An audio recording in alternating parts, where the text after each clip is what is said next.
Ano, for today's video, gagayain na naman tayo. Magagal tayo, punta tayo ng Novaliches. Mag-install tayo ng ating pangmalakasang Android head unit. Tara, Mitsubishi Adventure yung gagawin natin doon. Tara, let's go! Doon tayo dito sa client natin. Ito yung gagawin natin. Yan, Mitsubishi Adventure ulit. Mamimili si Bossing kung 7 inches or 9 inches yung ipapalit natin. So, yung pagbaklas nito, hindi yan kagaya nung isang araw na kinabit natin na dito lang natatanggal. Ito, kailangan mong i-remove yung screw na yan.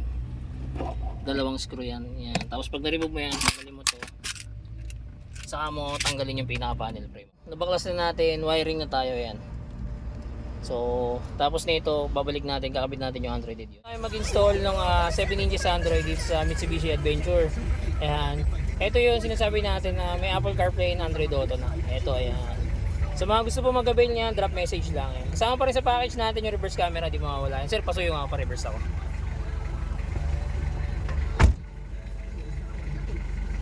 Yan, di mawawala yung package natin yan. Alright. Sinasabi natin na Apple CarPlay, Android Auto. Yan, punta lang tayo dun sa apps na Z-Link. Yan. Kaya kung mapapansin nyo, naka Google Maps na si Bossing. Tapos, tumutugtog na rin Spotify niya, sabay yan.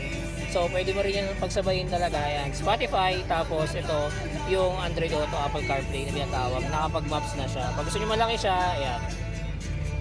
Alright. Wala pong data yan ha. Kung mapapansin nyo, wala. Yan. Wala siyang internet connection. Yan. Sa mga gusto mo mag-avail, drop message lang.